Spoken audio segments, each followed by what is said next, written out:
Hello नमस्कार दोस्तों, कैसे हैं आप लोग। दोस्तों आशा करते हैं आप लोग अच्छे होंगे। तो दोस्तों जैसे आपको पता है कि हम आपके लिए क्लास लेकर आए हैं बीएड फर्स्ट ईयर की, आपकी बीएड फर्स्ट ईयर की। तो जैसे कि आप जानते हैं दोस्तों, हम B Ed first year second year की आपके लिए क्लास लेकर के आते रहते हैं। तो आज जो क्लास है दोस्तों, आपका जो सब्जेक्ट है ये आप देख रहे होंगे, ये है अधिगमकर्ता के रूप में विकास, यानी growing up as a learner.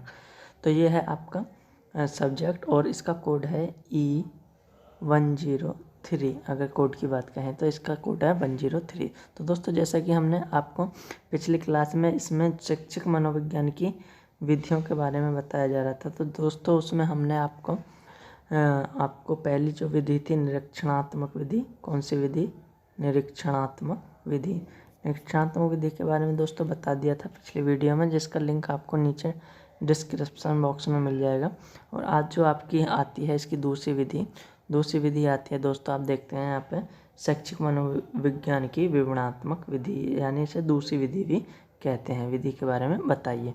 तो आज हम जो चर्चा करेंगे दोस्तों, विवरणात्मक विधि के बारे में चर्चा करेंगे कि शैक्षिक मनोविज्ञान में विवरणात्मक विधि किस तरह से अपनाई जाती है या इसके कितने प्रकार होते हैं। तो दोस्तों बात करें तो इसकी, जैसे कि निरीक्षणात्मक विधि आपकी 3 प्रकार की होती थी, और ये आपकी जो निरीक्षणात्मक विधि थी वो कितने प्रकार की थी, 3, अंतर्दर्शन, बाह्य दर्शन, और तीसरी आपकी थी प्रयोगात्मक।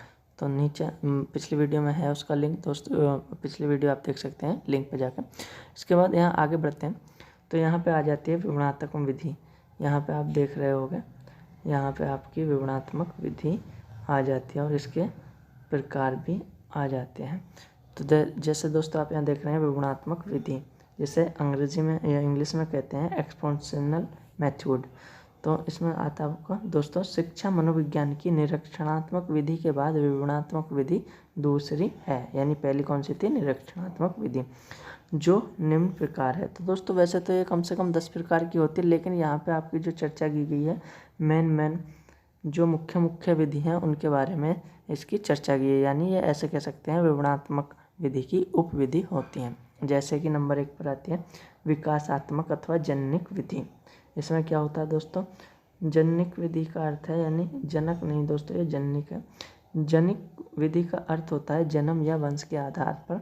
विकासात्मक का अर्थ होता है वातावरण के अंदर किया गया विकास। इस प्रकार दोनों शब्दों को मिलाकर इस प्रकार इस विधि में बच्चे की शैशवावस्था दोस्तों है, शैशवावस्था है, शैशवावस्था से लेकर वृद्धावस्था तक उसके मानसिक गुण, लक्षण अथवा स्वभाव आदि की विकास की व्याख्या की जाती है। यानी जन्म से लेकर वृद्धावस्था तक क्या किया जाता है, उसके भी जो भी बच्चे के लक्षण होते हैं, जो भी गुण होते हैं, जो भी क्रियाकलाप होते हैं, वो इन सब के अंतर्गत, इस विधि के अंतर्गत उनका अध्ययन किया जाता है।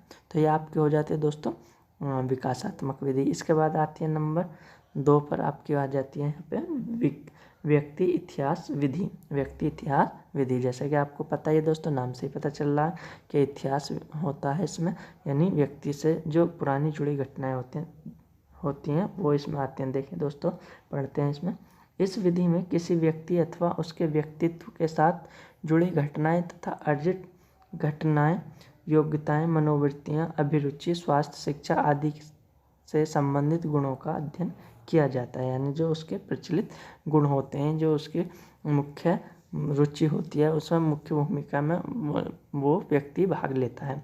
व्यक्ति इतिहास को जानने के बारे में उसके माता पिता, भाई बहन, मित्र, पड़ोसी, शिक्षक और चिकित्सक आदि की सहायता ली जाती है। यानी दोस्तों ऐसे कहें कि व्यक्ति के जो हिस्ट्रिकल जो भी वो कार्य करता है समाज में, जो भी उसका कांस्टेंट रहता है जिस भी क्षेत्र पर, उस सब का इसमें अध्ययन किया जाता है।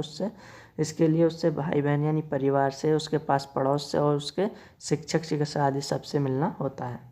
इसके बाद तब उसकी समस्याओं को तथा उसकी कठिनाइयों को समझकर उन्हें दूर किया जाता है, किस विधि में, व्यक्ति इतिहास विधि में। इसके बाद आगे देखते हैं दोस्तों, आगे आती है तुलनात्मक विधि। इस विधि में अधिकतर एक व्यक्ति के व्यवहार की तुलना दूसरे व्यक्ति विशेष से उसकी समानता और अंतर में की जाती है। यानी एक व्यक्ति ले लेंगे और उसके जो भी गुण धर्म, जो भी गुण होंगे, जो भी दोष होंगे, जो भी उसकी उसकी जो भावना होंगी, जो भी उसके क्रियाकलाप होंगे, वो किससे, उसकी कंपेरिजन किससे किया जाएगा, दूसरे से। जैसे कि किसी व्यक्ति व्यवहार की तुलना किसी पशु आदि से भी की जा सकती है। इसमें ये जरूरी नहीं है दोस्तों कि व्यक्ति की तुलना व्यक्ति के व्यवहार से ही की जाए। इसमें किसी व्यक्ति के व्यवहार की तुलना किसी पशु या किसी जानवर से भी की जा सकती है। जैसा कि आगे लिखा गया, जैसा कि पावलोव ने, जो महान मनोवैज्ञानिक थे पावलोव ने, संबंध सहज क्रिया यानी कंडीशनिंग फ्लेक्सिड एक्शन के नाम से सिद्धांत दिया, तथा थॉर्नडाइक ने प्रयत्न और भूल का सिद्धांत दिया। ट्रायल एंड एरर सिद्धांत का निर्माण पशुओं के व्यवहार पर ही प्रयोग करके इन्होंने इन सिद्धांतों को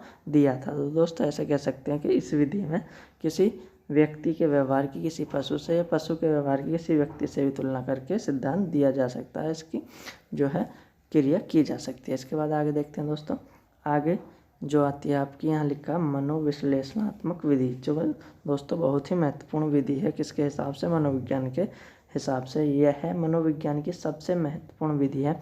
इस विधि के प्रवर्तकों में फ्रायड, यूंग और एडलर प्रमुख हैं। जो ये मनोवैज्ञानिक हैं, इन्होंने किस विधि को अधिक महत्व दिया है, फ्रायड, यूंग, एडलर ने मनोविश्लेषणात्मक विधि। इसमें होता क्या दोस्तों, इस विधि में मनुष्य के गहनतम भागों को समझने का प्रयास किया जाता है।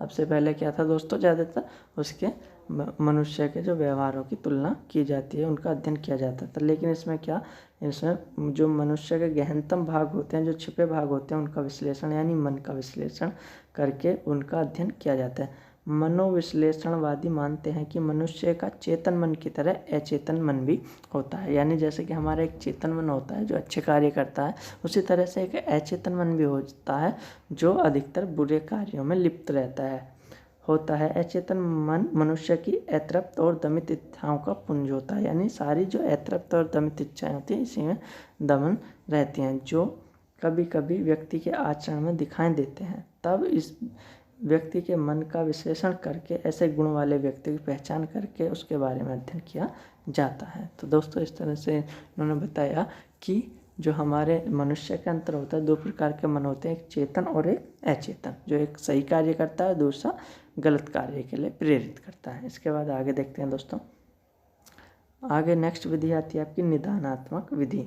जैसा कि इसका नाम से ही पता आपको दोस्तों, निदानात्मक का अर्थ होता है किसी समस्या का समाधान कर देना, यानी निदान कर देना। इसलिए इस विधि में अनेक विधियों को सम्मिलित करके व्यक्ति की समस्याओं का समाधान किया जाता है। क्योंकि दोस्तों इसमें व्यक्ति की जो समस्या होती है उनका समाधान करना होता है, तो इसमें एक विधि न अपना करके कई विधि एक साथ अपना ली जाती हैं और उसमें क्या होता है, उनका निदान कर दिया जाता है व्यक्ति का। जैसे कि बालक के असामान्य व्यवहार, भावना ग्रंथि और मानसिक रोगों के कारणों का पता लगाया जाता है, उसके बाद उसका निराकरण या निदान कर दिया जाता है, करने का प्रयास किया जाता है। इस विधि में ऐसे बच्चे आते हैं जैसे कि बाल अपराधी हुए, कि उन्हें किस प्रकार की समस्या है, वो बाल अपराधी क्यों बने, किस कारण से, उसका घर परिवार पास पड़ोस या किसी चीज़ की कमी जिस कारण से वो बाल अपराधी बने, ऐसे बालक आते हैं। या शारीरिक दोष वाले, यानी किसी प्रकार का कोई अपंगता है या किसी प्रकार की कोई दिक्कत है, कोई वाणी दोष है, कोई भी दोष है, उनकी सबके इसमें क्या किया जाता है, विश्लेषण किया जाता है। हकलाने वाले,